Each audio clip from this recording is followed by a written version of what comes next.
Ang basurang itinapon hindi lang babalik sa atin, magpapabaha pa kung babara sa drainage. Gaya po na nangyari sa EDSA ng umulan, ayon sa MMDA. Pero hindi lang mga basura ang bumara. Nakatutok si Von Aquino.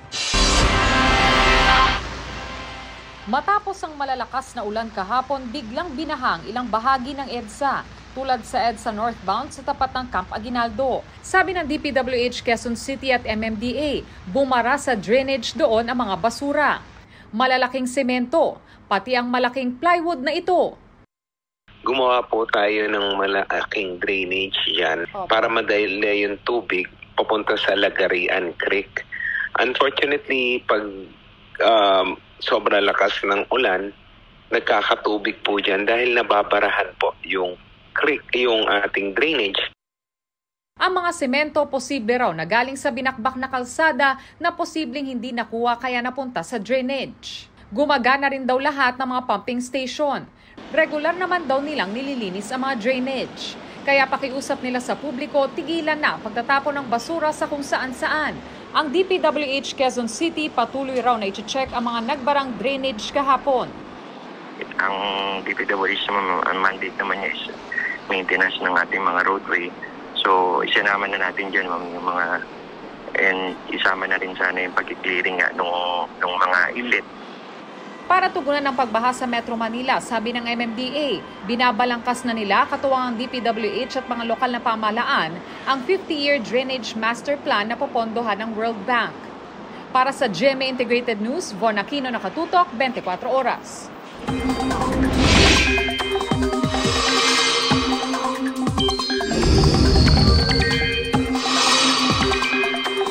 Magandang hapon mga kapuso, asahan pa rin ang mga ulan bukas kaya ihanda ang inyong mga payong.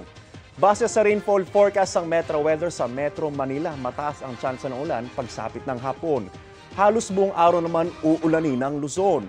Heavy to intense rains ang posibleng maranasan kasama po dyan ang Palawan dito sa Quezon, ilang bahagi ng Central Luzon at ang Bicol Region. Malakas na ulan din ang asahan sa halos buong Visayas, lalo na sa Aklan. Simula hapon naman, asahan ng mga pag-uulan sa malaking bahagi ng Mindanao. Ayon sa pag-asa, ang mga pag-ulan sa bansa ay dulot ng habagat at trough o extension ng low pressure area o LPA. At yan ang latest sa lagay ng panahon. Ako si Anjo Pertiara ng GMA Weather Center, maaasahan anuman ang panahon. Kinundina ng Philippine Coast Guard at BFAR ang paglalagay ng floating barriers ng China sa Baho de Masinloc. Nakatutok si Mav Gonzales. Iligal at delikado sa mga mangingisdang Pilipino ang floating barriers na nilatag ng China Coast Guard sa southeastern portion ng Baho de Masinloc o Scarborough Shoal ayon sa Philippine Coast Guard. It is a navigational hazard. Buoys are basically used as an aid to navigation to support the mariners, no, na i-identify yung mga dangerous area.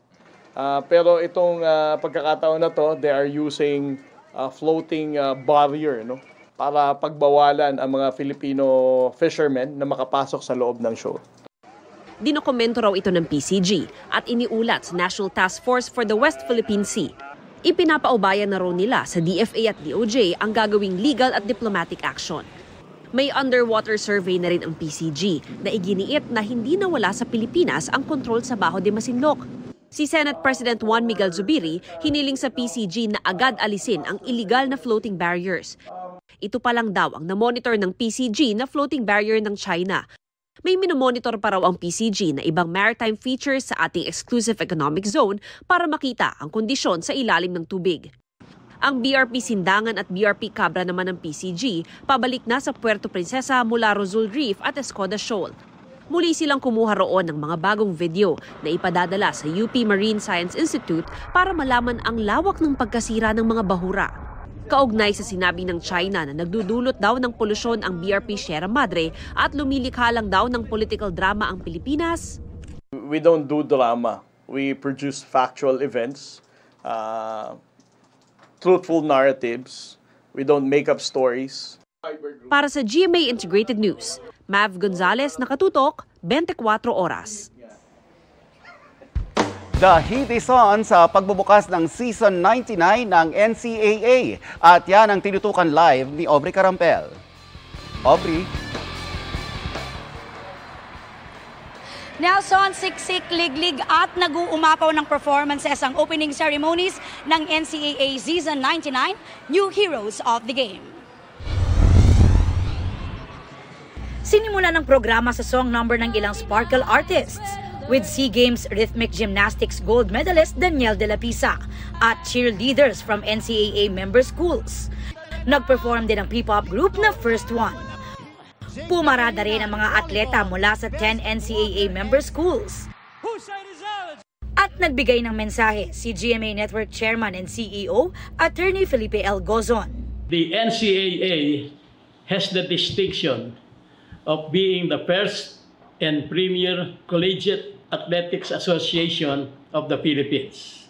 It has produced so many outstanding national athletes in various fields of sports who have become heroic symbols of our youth, not only in sportsmanship, but also in terms of discipline, perseverance, and excellence. Pinangunahan ni Asia's multimedia star Alden Richards ang opening prayer na sinundan ng pag-awit ng Queendom.